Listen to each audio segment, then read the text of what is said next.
Good evening, ladies and gentlemen. Welcome to Reference Point. I'm your host, Dave Cokerhook. This evening, we're going to be talking about getting your sons and daughters to college. Things have changed a lot since I went to school back in the early 30s, and I've put two children through school, and they were in there in the early 2000s. But a lot has changed even in the last few weeks when you talk about the economics of things and where the money is available to be able to help fund someone who's going to school, etc. And the cost of going to college has skyrocketed in the last 15, 20 years. So this evening we're going to be speaking with Dan Evertsz, and Dan is with College Planning Specialist of the Bay Area. That's correct. And he's going to give us some insight into what's going on these days, what it is that people have to be thinking about, and when you really should start thinking about planning. So Dan, thanks for coming tonight. I appreciate you coming all the way down here to be on Reference Point. Thank you very much. So let's talk a little bit about colleges and schools and things like that. I saw an interesting statistic I told you about earlier today that, and this is a stat from 2004, something like 3,053,536 students graduated from high school in 2004, and about 1.7 million of those, something like 55% of those kids, went on to college. And there's some other numbers that are just staggering as to the number of people that are in universities these days. Yeah, well, Dave, what's happening is that number that you're talking about has increased as far as the amount of students that are out there. They're going to be attending college, and the problem is they're not building a lot of new colleges, and it's very competitive. It's super competitive. Just because you have a 4.0 doesn't mean you're necessarily going to get into the college of your choice. Yeah, that was a lot different when I was going to college. But let's talk about this thing. How many colleges are there in the U.S. right now? There are over 3,000 colleges. About 3,000 colleges. Yeah. And there's some 17 million, I think was the number that I saw, students all told in our university system. But you were talking about how much more difficult it is to get in. And I think, what are the contributing factors to it being so much more challenging for a student to get into college these days? Well, these days, because it's so competitive, it's not just about, again, like your grade point average.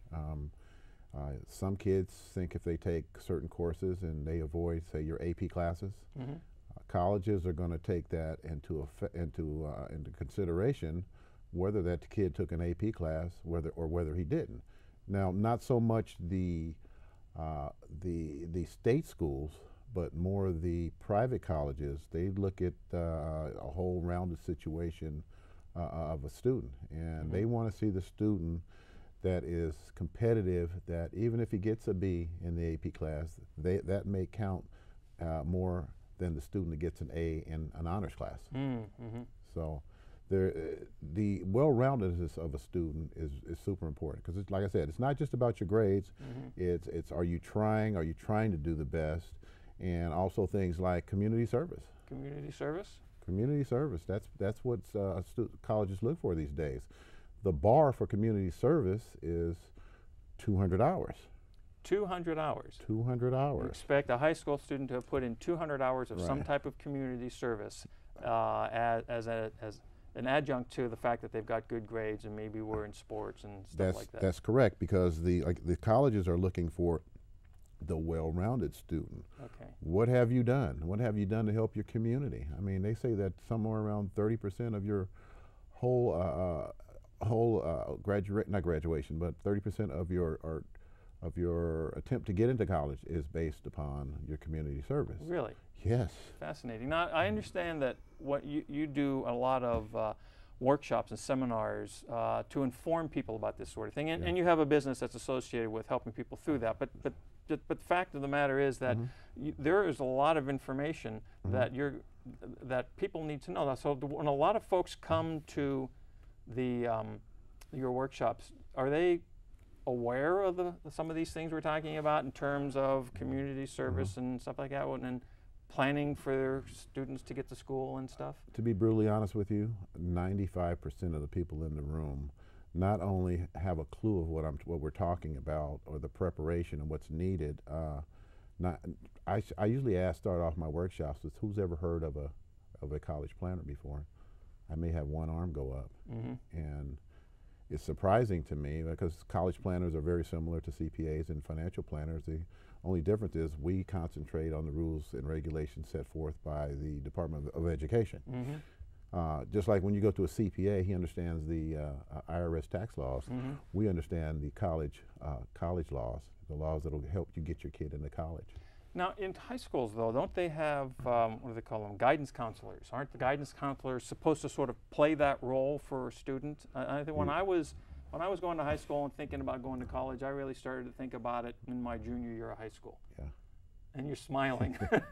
No, thank God for the guidance counselors, because in the state of California, the guidance counselor ratio is one guidance counselor per every 966 students. 966 to 1? 966 to 1. Whoa. In the state of California. California, okay. So, I mean, as you can imagine, it's tough. I mean, how can a guidance counselor really help, you know, and answer all the questions for, you know, that amount of kids? It's almost impossible.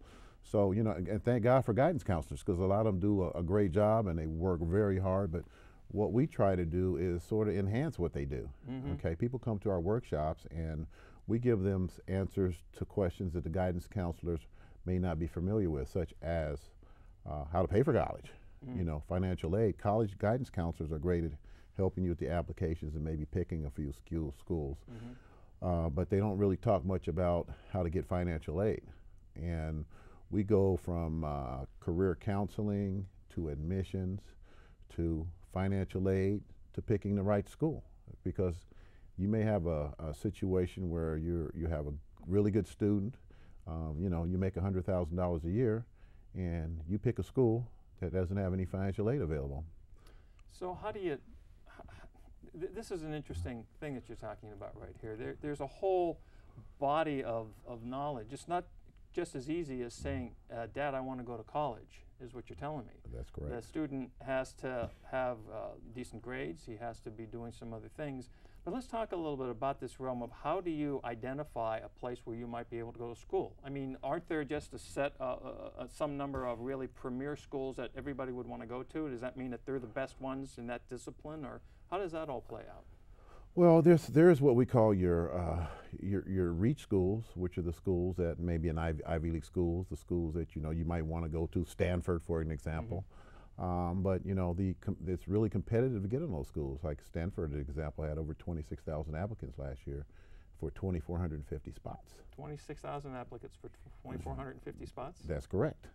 So what we try to do in our business is that we actually we'll take a look at the student's GPA, the parent's financial situation, and we also they'll have their list of schools, and generally what will happen is we'll have our list of schools, and we try to blend them in, because generally our list of schools are schools that are looking for, you know, kids from Northern California, first of all, okay, but also these schools that we know that have the large endowments. They have tons of financial aid available, and some schools give out more financial aid than others. And we try to keep it around. We have the reach schools, and then the schools you have a good percentage of getting into based on your grades. Then again, you have to look at what is your major. You know, what are you majoring in? I mean, if you sometimes we look at kids' list, and they want to be say a engineer. And then, you know, we go into our software program and look it up, and they don't even offer an engineering at the school he wants to go to. Ah. So that kind of stuff happens? That kind of stuff happens all the time.